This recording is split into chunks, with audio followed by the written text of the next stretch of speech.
Do I buy a Western phone or do I buy a China phone?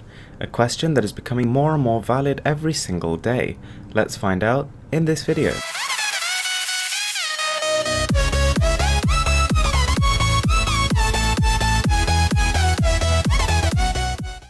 So representing the Western market, we're using the Samsung Galaxy S5, a flagship phone from last year which costs roughly $400 now. Representing the Eastern front, we have the Umi Emax, a $150 demi flagship. Let's compare the two. So as we all know, Samsung makes good phones. The Samsung Galaxy S5 is built very solidly indeed. It's made of pretty much all plastic though, which is a little bit of a disappointment considering its flagship price. It doesn't look too pretty either, with its plaster-esque body being ridiculed by the whole tech community. It's fairly thin, fairly light, and fairly comfortable in the hand, but it doesn't really excel in any of those categories, but it does feel solid, that's for sure. Now at 7.9mm, the Umi Emax is actually slimmer than the Galaxy S5. On top of that, it's actually got a metallic finish, which really feels and looks much better than what the S5 has to offer. In terms of the build materials, there's very little between them, with both of them sporting rugged plastic covers. However, the Emax palms like a beauty. When you hold it in your hand, you'll literally fall in love with the device. It feels much better. Although the Galaxy S5 definitely has a little bit more character, it's a little bit more distinguished than the Umi Emax, which kind of feels a little bit generic at times.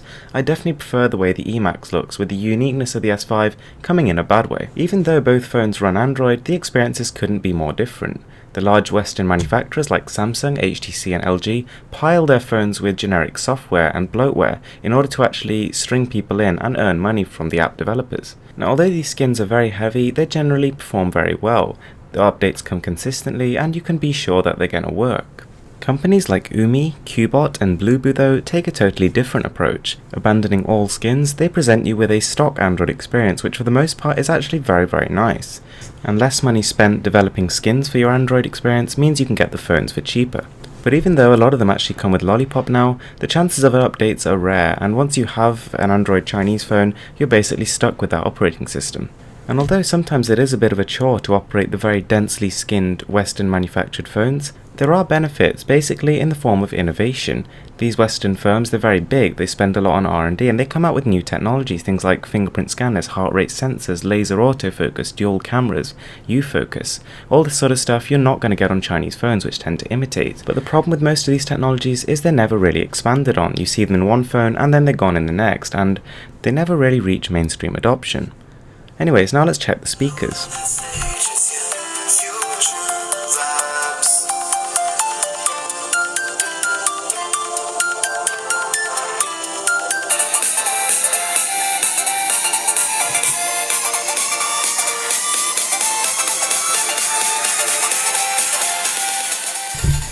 There's not really much between them, with the Umi Emax actually producing slightly louder volume and a little bit more clarity, and the Samsung Galaxy S5 having just a little bit more bass. Neither of them stand out from the crowd like the speakers on the HTC One M8 or One M9, but then again neither of them suck, they're just both pretty good. So what about the camera? Well, this shot here, taken by the Galaxy S5, getting as close as I possibly could to the pencil, is decent. The level of detail is solid but unspectacular, but the colour vibrance is pretty good.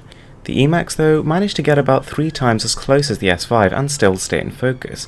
Apart from that though, the S5 blows it out the water in terms of camera, capturing more detail, more colour vibrance, and you can really tell Samsung spent a lot of time on their camera app. It's very efficient and well featured. In terms of storage, it's a bit of a mixed bag. Western phones that do offer external SD cards can take up to 128 gigs, which is huge, but a lot of them don't offer it, whereas just about every single China phone has an SD card slot but only takes up to 32 gigs. With just under 4000 mAh of battery juice, the Emax can last 2 solid days of use compared to the competition, i.e. Western phones, which tend to last no more than a day and a half. In terms of benchmarks, the phones are totally neck and neck, and this is generally echoed throughout the general usage of the devices. Flicking through the UI is extremely efficient on both. The Galaxy S5 definitely has a better display, and few Chinese phones even come close to the likes of the G4 or the S6 in terms of display quality. These companies know how to make a screen look good. But the Emax is not shoddy at all. It actually still produces decent vibrance, pretty good blacks, and a good level of overall brightness, not quite as bright as the S5's. Having said that, they do offer the same resolution, so sharpness is basically on par. Flicking through tabs, multitasking, going into your app drawer, and serving very basic tasks, both phones are more than up to the task. You'd expect the S5 with its supposedly more powerful internals and its more up-to-date operating system to take the lead here, but the Emax holds its own admirably. And when it comes to gaming, the Emax again barely struggles. The S5 will race through any game you throw at it, 2D, 2.5D, 3D, the most demanding games on the market, no problem. And you can almost say the same for the Emax, with it only struggling with the top-of-the-line games. Just generally the most demanding 3D titles will pose a bit of an issue, but they're actually still playable, just at a slightly lower frame rate. And to be honest, games like Cartel Kings, as you just saw there, was also playing fine, and that is a beautiful thing to look at. So in this comparison, I've tried to be as fair and unbiased as possible. The Emax is not the best China phone you can get, and likewise for the Galaxy S5. Both are sort of good phones in either category. Generally, a good Western phone is faster than a good China phone, having the latest Qualcomm or Nvidia chip compared to maybe a MediaTek.